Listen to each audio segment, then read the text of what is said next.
Hey guys, it's Libby, and today I am here to talk about how I learned sign language.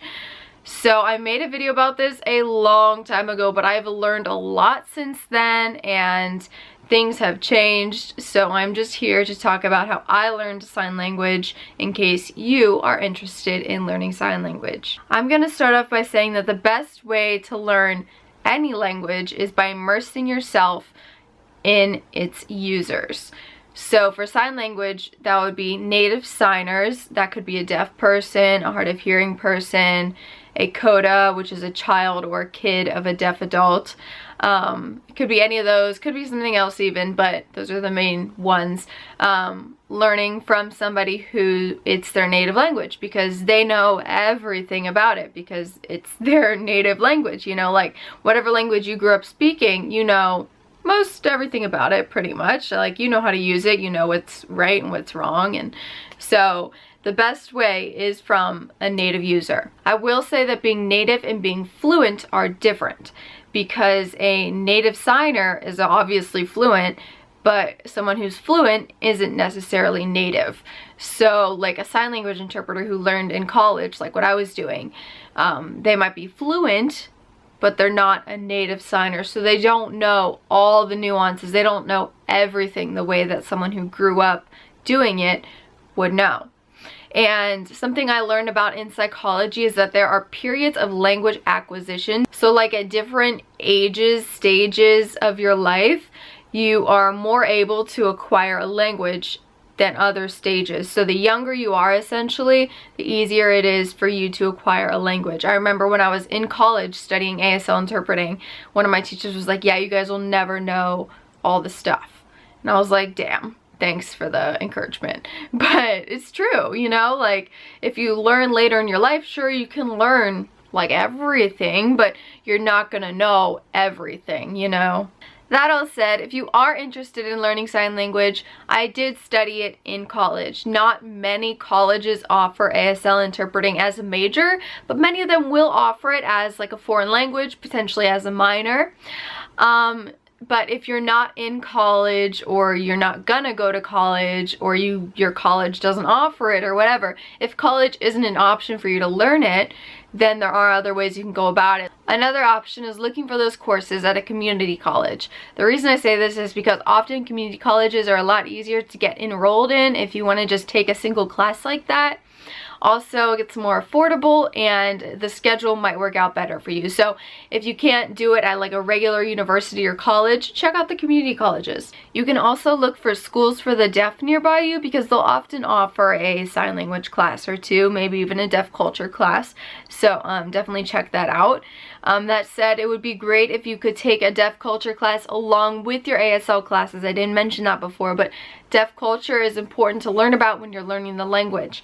So if you can take a deaf culture class too with it, that would be awesome. But if you can't find any classes nearby you, that is okay. There are other ways for you to learn. So the number one way to learn is from a native signer, like I mentioned earlier in the video. So the way you can find native signers who might be willing to work with you as a learner, not saying that they'll go be your tutor or something, but just that they're willing to like sign with you and let you practice and stuff like that, let you learn, is you can look for like a deaf coffee chat night thing. Like there's often, like if you go on Facebook, maybe you can type in like the closest major city to you and like deaf night out or like deaf coffee chat or something like that. And then you can hopefully find an event near you that you can go to practice your skills and to learn. It can be a little intimidating though, I will say, so just keep that in mind. It's a little scary, but you can do it. I got faith in you. You can do it. Yeah. But if none of those options work for you, don't fret. There is one final option. That would be learning on the internet.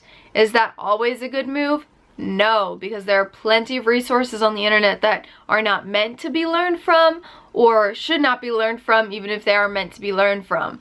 So the best resource that I've found out there is Bill Vickers on YouTube.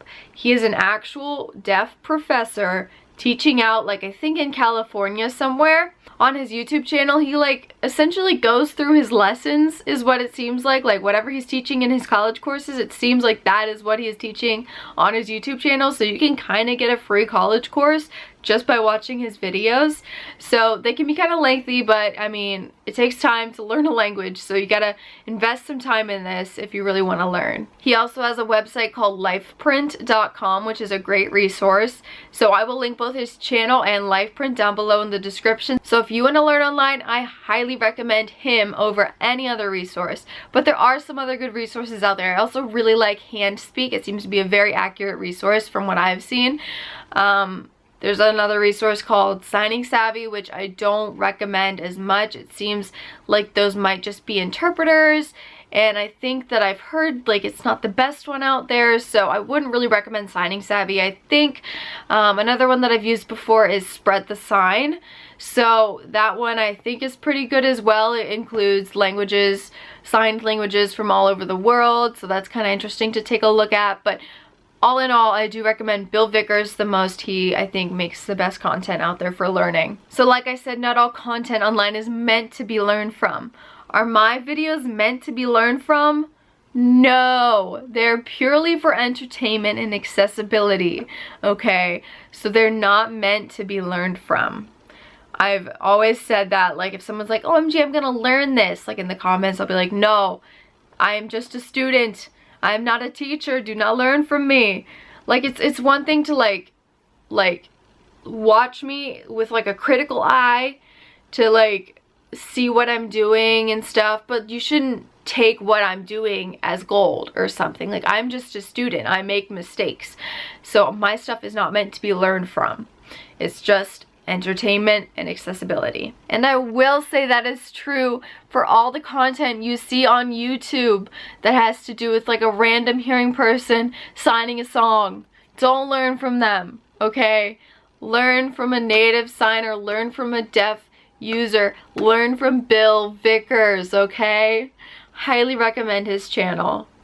All that said though, if you want some tips on how I learned, what was helpful for me, obviously signing songs was helpful for me. I grew up dancing, so what I did was learned movements to music. So remembering choreography was something that was like kind of second nature to me. So when I started signing, I found that tying those signs to music and turning it into like kind of like choreography to me in my head, that was a good way for me to learn. Is that going to be a good way for you to learn? Maybe, so you can try it. Just keep in mind that when you're interpreting a song, it's not meant to be word for word. When I was doing it at the beginning especially, my stuff was very word for word. And while that's a great way to learn and remember specific signs, that's not always going to give you a like accurate interpretation of the meaning of the song. So all of that said, music was a good way for me to learn. It might be a good way for you to learn. I don't really have many other tips besides just practice, practice, practice. Oh, another tip, actually, I do have one. So learning just how to produce sign language is not enough. You also need to learn how to understand sign language when somebody else is doing it. So I really recommend looking up deaf storytellers on YouTube. There are tons of them. There are so many deaf storytellers on YouTube, so go find them, go watch their content. And if you're watching a story, there's a good chance you're going to see classifiers, and that is a really great thing to be exposed to learn about classifiers and how to use them. So look up deaf storytellers on YouTube. There's also another channel I like called Deafies in Drag. It's a lot of fun. It's two deaf guys in drag signing, doing little skits and stuff, so it's really funny, it's really enjoyable. So check them out. I'll link them down below as well as check out some deaf storytellers. So like I mentioned way earlier in the video, I learned in college, and you may be wondering what curriculum we followed. We used a text called Signing Naturally. You can buy those textbooks online. I don't remember how much they are. They're probably like 60 bucks or 100 bucks or something, so they're expensive, but that is the curriculum that my college used to teach the ASL interpreting students. So you know that it's a good curriculum because we had a lot of deaf faculty, and if it wasn't a good curriculum, they probably would have spoken up. So if you're interested in learning from a book, I really recommend the Signing Naturally curriculum. It even comes with a DVD, which if you don't have a DVD player, your laptop doesn't have a DVD port, like mine didn't, you can buy the videos online as well. So yeah, I think those are all my tips I have for you. If you have any more tips for anyone else learning sign language, feel free to leave them down. If you know of any other really great deaf creators on YouTube, feel free to leave them down. But I think that's all I got for you. So I hope this video was helpful. It is my updated how I learned sign language. And yeah, so I think that's all I have to say. So bye.